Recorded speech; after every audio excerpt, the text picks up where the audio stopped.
Well, good morning, everyone. Happy Monday. Hope you had a great weekend. Hope you got to see the service yesterday. Great music. Love the topic. It was practical from all of us of how we can go from discouragement or disappointment towards hope. Powerful encounter Jesus had with the crowd. If you missed it, you can watch it on Facebook or YouTube.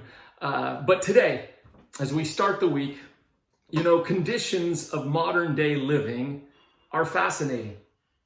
Because if you're homeless, we try to get you a home. If you're penniless, we try to get you some resources. If you're hungry, we try to get you some food. If you're breathless, we try to get you some oxygen. But if you're busy, we just give you one more task to do. USA Today just wrote this article that says, today, people are souped up, stressed out, and overscheduled. In this brave new world of COVID, where people are working at home and schooling at home, boundaries between work, play, family, and rest are disappearing. Everyone is mobile, and at every moment of the day, we have access and we are accessible to the world. This pressure cooker lifestyle, they write, is not new, but it's just intensified. And anthropologists are now studying how this 24/7 connection and the blur of boundaries is going to affect us. And like they said, this busyness in a modern day living is not new to COVID. This is a challenge for us all. When my son was in junior high, he had an afternoon basketball game, and the game was about 20 minutes away from where I worked. And I was deeply committed, like my dad was, that I was going to make as many games as possible. My day that day had been stressful and busy, strategy meetings, staff meetings, but I was going to leave at 3 for that 3:30 meeting so I could make sure I could get there 10 minutes early and watch them warm up. So my whole day consisted of, I'm not going to be late. And as I was working, my computer in my office said it was 3 p.m. So I picked up my stuff and I left the office feeling good. I was on my way, low stress, a smile on my face. I had a few discussions with people on the way out, answered a few questions which slowed me down, but even so, I knew I was getting out to my car no later than 3:10, which still gave me 20 minutes to get there. My stress level had risen a little bit, but I loved the challenge and the adrenaline rush of having to get somewhere fast. As I jumped in my car, I looked at the time, and it said 3:20. I had forgotten my computer clock in my office was 10 minutes slow. My stress level rose quickly to unhealthy but familiar levels. I pulled out of the parking lot, and in all my brilliance, I decided to take a back road thinking it would be a shortcut. About a mile into my shortcut, I came upon a school bus where every 100 yards it would stop with its red lights flashing. I could read the sign on the back of the bus. I'll never forget it. It said, stop when the red lights are flashing. Do not pass. Don't even think about it. Even if you're late to your son's basketball game, or you will be hauled in and flogged. Never forget it. My blood pressure at this point had increased significantly, and my heart was pumping hard. It was like a power washer cleaning all the plaque off my arteries. If I didn't die of a heart attack, the plaque removal would add 10 years to my life. But finally, with the skills of Mario Andretti, that's an old reference. I don't watch auto racing, so I'll stick with how about A.J. Floyd? Well, that's even older. How about Richard Petty? With all the skills of a race car driver, I passed the bus while it was moving, and the red lights were off when I did. And I looked at the time, and I was still a good 15 minutes away. It was now 3:27, and my brain was pounding. But the good news is nobody was in front of me, and I loved hearing the sound of my tires squealing around the corners. As I looked down to see how fast I was going, my eyes happened to glance down at the fuel gauge. My wife had had the car all week, and strangely that morning she wanted me to drive the car. And at this moment, I understood why. The car was below empty. I couldn't even see the gauge. It was below the dash. Panic set in. I was sweating profusely. My feelings for my lovely, amazingly beautiful wife were feelings that will get you sent to the electric chair. A mile ahead, there was a gas station, so I slid my car into a stall like a NASCAR driver coming in for a pit stop, and I started pumping gas. I didn't have time to fill it up, so against everything that is with it, against me, that is everything that I am against, all my core beliefs, I only put $5 in. When I was done, I jumped through the window like Bo and Luke on the Dukes of Hazzard, yelled yeehaw, and spread down the road. I was so stressed, I could barely breathe. I was ready to hurt anyone in my way. I finally made it to the school my son's game was at.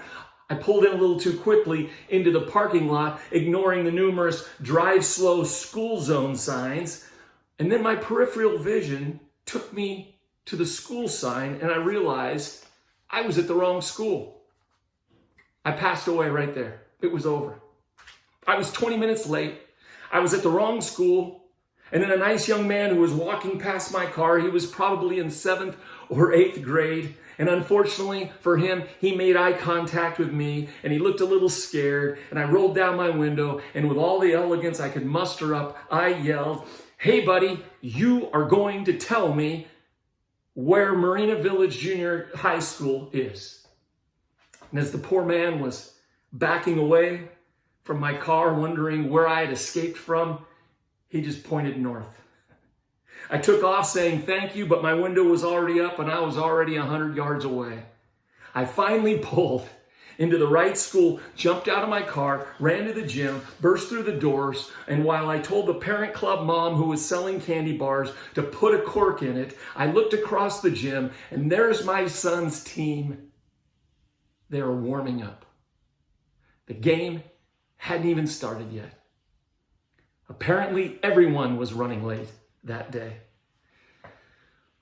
I took a deep breath, and as I walked to take a seat in the bleachers, I could see my precious, lovely, gasoline-challenged wife talking cheerfully to other mothers. All kinds of things were racing through my mind, but I began to repeat as I approached her, "Let it go, let it go, let it go, let it go." By the time I climbed the bleachers and sat next to her, I was calm, feeling good. I was breathing again.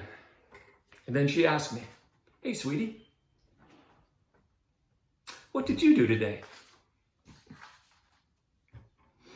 And like a man who became totally unhinged, I burst out, "No, no, no, no, no. The question is, what did you do today? Did you take out more life insurance on me and give me a car where you were sure I was going to run out of gas and have a heart attack on the side of the road?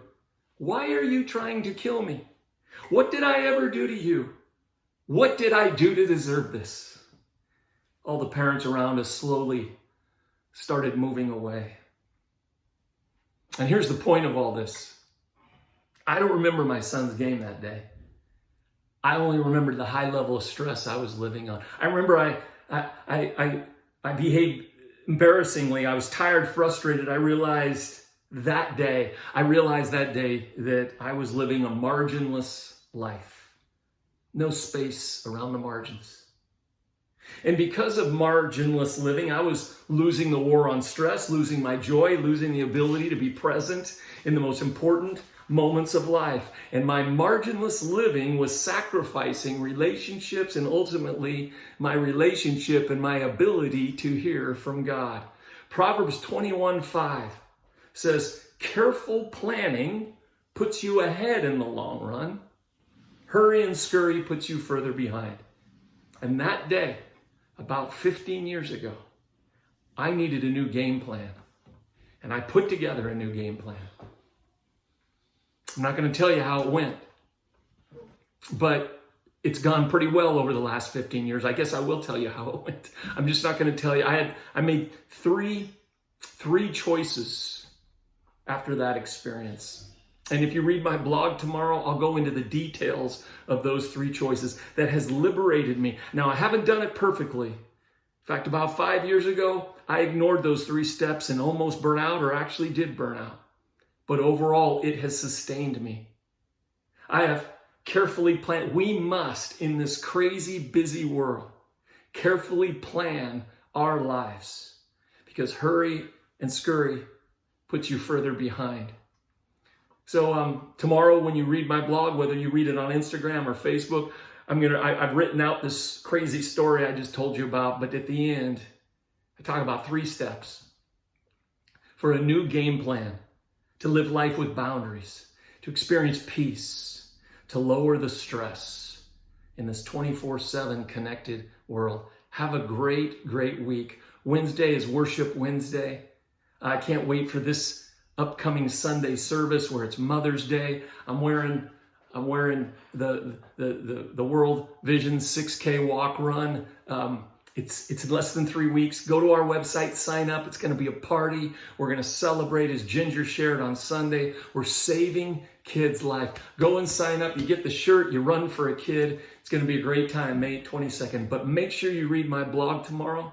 And if you miss it on Instagram or Facebook, you can go to live58.church, and all of my blogs are on there. But this week, I want us to lean into how do we live a life with margins, lower our stress, so that we can live out and build into the relationships that really matter. Hey, thanks for hanging in here with me this Monday, a little longer than normal. But again, hope to see you soon. Read the blog tomorrow. God bless.